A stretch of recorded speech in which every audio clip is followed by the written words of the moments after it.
दोस्तों ऐसे बच्चों का एग्ज़ाम पहले ही अटेम्प्ट में निकल जाता है जो कि प्लानिंग पर बहुत ज़्यादा फोकस करते हैं। अब प्लानिंग में आपका पार्ट आ जाता है कि आपका एग्ज़ाम का सिलेबस क्या है, किसी भी एग्ज़ाम का एग्ज़ाम पैटर्न क्या है, उस एग्ज़ाम का जो कट ऑफ है पिछले सालों का वो कितना रहा है, प्रीवियस ईयर क्वेश्चन पेपर में कौन कौन से टॉपिक से ज़्यादा क्वेश्चन पूछे जा रहे हैं। अगर ये सारी चीज़ों को अगर आप संजो कर देखोगे तो इन चीज़ों पर जो बच्चा ज़्यादा वर्क करता है, ज़्यादा रिसर्च करता है, तो उसके सेलेक्ट होने के चांसेस दूसरे के कंपैरिजन में ज़्यादा बढ़ जाते हैं। ऐसे बच्चे क्या होते हैं कि पहले ही साल, पहले ही वर्ष में सेलेक्ट हो जाते हैं।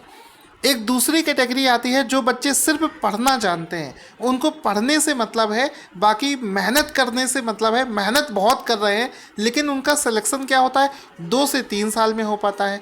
तो यहाँ पर दोस्तों आपको एक प्लानिंग बहुत अच्छी बता रहा हूँ कि अगर आप लोग इलाहाबाद हाई कोर्ट एग्ज़ाम की तैयारी कर रहे हैं और इलाहाबाद हाई कोर्ट के आरओ और एआरओ के पिछले वर्षों के कट ऑफ कितने रहे हैं उसके बारे में डिस्कस करेंगे और इस बार आपको कितनी दूर और कितनी तेज़ी से पत्थर फेंकना है कि आपका निशाना बिल्कुल सही बैठे, यानी कि इस बार आपकी कट ऑफ कितनी जा सकती है, तभी तो आप अपना एक लक्ष्य डिसाइड कर पाओगे जिसके अनुसार आपको पढ़ना होगा।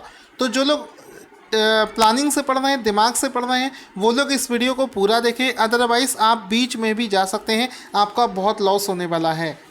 तो यहाँ पर आपको 3 चीज़ समझनी होगी कि इस एग्ज़ाम को, किसी भी एग्ज़ाम को निकालने के लिए जो कट ऑफ होता है वो बहुत सारे फैक्टर्स पर निर्भर करता है। जैसे कि उस वर्ष उस एग्ज़ाम में कितनी वैकेंसी आई थी, पेपर का डिफ़िकल्टी लेवल कितना था, या फिर कितने नंबर ऑफ़ कैंडिडेट्स ने इस फॉर्म को भरा है। अगर इन तीनों चीज़ों को हम मिला लें तो हम बहुत आसानी से इस एग्ज़ाम का कट ऑफ डिसाइड कर सकते हैं। अब कट ऑफ जानने से पहले आप ये जानो कि इस बार इस एग्ज़ाम का एग्ज़ाम पैटर्न में क्या चेंज किया गया है, तभी तो आप कट ऑफ पिछले सालों से कंपेयर कर पाओगे।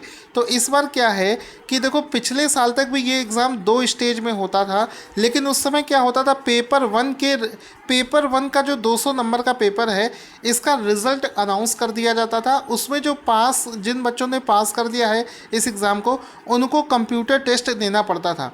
तो पिछले वर्षों में जो कट ऑफ है वो आपका 200 नंबर से डिसाइड होता था, ठीक है। और फाइनल मेरिट में कौन से बच्चे आते हैं, फाइनल मेरिट के लिए 200 नंबर ये और 50 ये, यानी कि जो आपका फाइनल मेरिट है वो तो 250 नंबर में ही बन रहा था, लेकिन प्रीलिम्स का कट ऑफ यहाँ पर आ रहा था।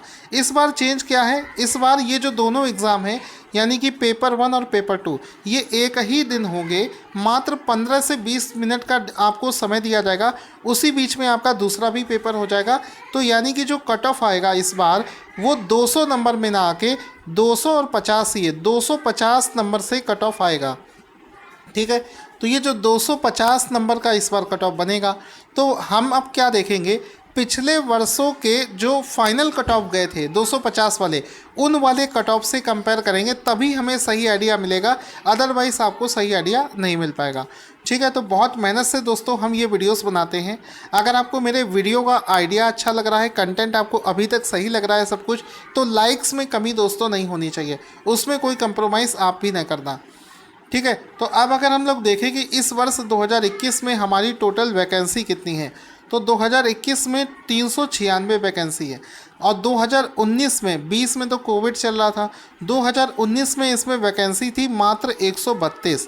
तो यहाँ से आपको ये समझ में आ रहा है कि इस बार चूंकि सर वैकेंसी ज़्यादा है तो कट ऑफ थोड़ी सी कम जानी चाहिए, लेकिन इसको अनुमान लगा सकते हैं, लेकिन श्योर नहीं कह सकते हैं। हो सकता है भाई 2020 का जो बच्चा भरा हुआ बैठा है वो भी तो इस एग्ज़ाम की तैयारी कर रहे हैं, यानी कि नंबर ऑफ़ कैंडिडेट्स बढ़ जाएंगे और क्वालिटी जो स्टूडेंट है उसके वो भी तो बढ़ जाएंगे। तो हो सकता है कि कट ऑफ कम ना जाए, ठीक है। लेकिन हम लोग एनालिसिस करते हैं कि 2019 में हमारा फाइनल कट ऑफ कितना गया था, मतलब 250 में से कितने नंबर आ जाने पर एक बच्चा सेलेक्ट हो रहा है वो समझते हैं। तो 2019 में केस क्या था कि वैकेंसी बहुत कम थी, यानी कि 132 वैकेंसी थी मात्र, और जो फाइनल सिलेक्शन हुआ है वो आप लिस्ट यहाँ पर देख सकते हैं कि जो फाइनल 250 में से नंबर है ये 212 गई थी जनरल कैटेगरी के लिए, ठीक है। तो यहाँ पर अगर आप देखोगे तो 25 अट्ठे होता है 200, यानी कि 250 का 80% अगर आप निकालो तो वो होता है 200।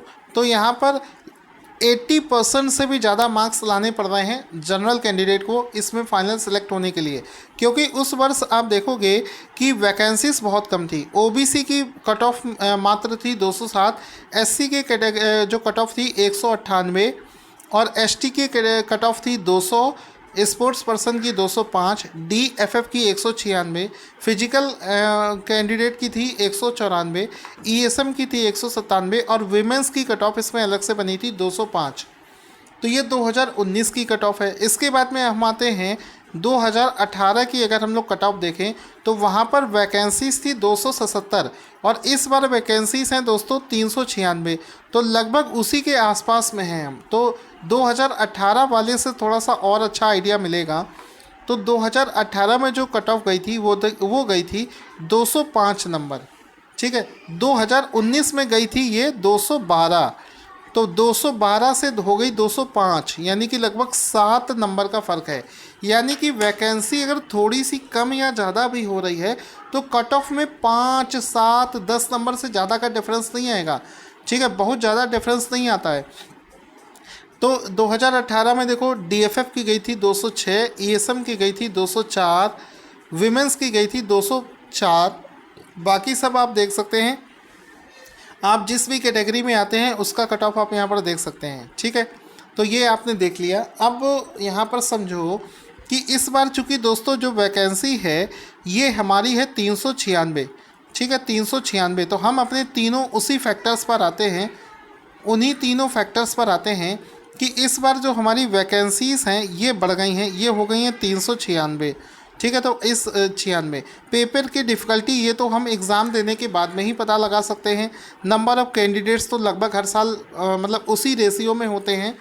तो यहाँ पर क्या है कि अभी ऑफिशियल तो एग्ज़ाम भी नहीं हुआ है तो कट ऑफ ऐसे तो बताया नहीं जा सकता, लेकिन वैकेंसी चूँकि बढ़ गई है तो कट ऑफ कम जाने के चांसेस लग रहे हैं।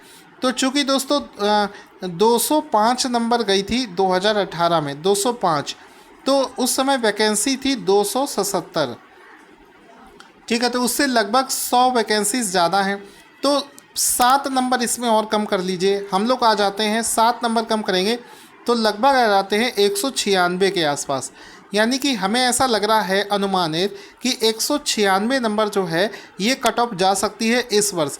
अब चूँकि इस वर्ष ऐसे भी तो बच्चे होंगे जो मेहनत बहुत कर रहे होंगे, पिछले साल 2020 वाले भी छूटे हैं, तो ये मानकर चलो कि आपको वैसे तो 190 के आसपास भी आप सोच सकते हो, लेकिन नंबर ऑफ़ कैंडिडेट्स यहाँ पर बढ़ गए हैं और 2020 में बहुत सारे ऐसे कैंडिडेट्स हैं जो कि पीसीएस लेवल का नॉलेज होगा वो भी इस एग्ज़ाम को दे रहे हैं।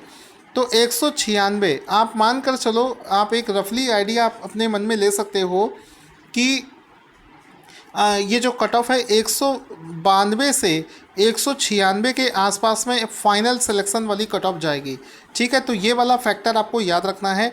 और एक और चीज़, ज़रूरी चीज़ मैं आपको बताना चाहूँगा कि इस बार ये जो हमारा जो एग्ज़ाम पैटर्न में आप देखेंगे जो हमारा पेपर 2 है कंप्यूटर वाला, इसमें क्वालिफाइंग मार्क्स है 25 नंबर, यानी कि मिनिमम आपको 25 नंबर तो आपके होने चाहिए।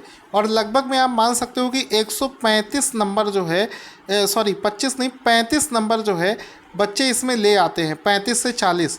तो मान लो 35 नंबर आपने यहाँ से ले लिए, 35 नंबर आपने यहाँ से ले लिए, और कट ऑफ हम सोच रहे हैं कि 190, 92, 93 इतना जाएगा, मतलब 93 से 96 के बीच में जाएगा। तो इसमें 35 अगर हम माइनस करें तो लगभग 160 के आसपास में आता है। तो 200 में से 160 नंबर, 200 में से 160 के आसपास में आपको यहाँ पे स्कोर करना है। और यहाँ पर 50 में से 35 अगर आपने स्कोर कर दिया तो आप 2021 के कट ऑफ को क्वालिफाई कर ले जाएंगे, ठीक है। साथ ही साथ में जो लोग पहली बार हमारे चैनल से जुड़ रहे हैं वो चैनल को सब्सक्राइब कर लें, क्योंकि इस एग्ज़ाम की जितनी भी इम्पॉर्टेंट इन्फॉर्मेशन है, इलाहाबाद हाई कोर्ट से रिलेटेड, जो इसका एग्ज़ाम डेट क्या है, इलाहाबाद हाई कोर्ट की एग्ज़ाम डेट क्या है, इलाहाबाद हाई कोर्ट का एडमिट कार्ड कब रिलीज़ हो रहा है, इलाहाबाद हाई कोर्ट आरओ का एग्ज़ाम पेपर कब होगा, इसका फाइनल मेरिट लिस्ट कितनी गई, इलाहाबाद हाई कोर्ट आरओ की कट ऑफ कितनी गई, इसमें कौन कौन से टॉपिक इंपॉर्टेंट हैं, तैयारी कैसे करें, ये सारी चीज़ें दोस्तों हम लोग डिस्कस करते हैं। तो चैनल को सब्सक्राइब करना ना भूलें।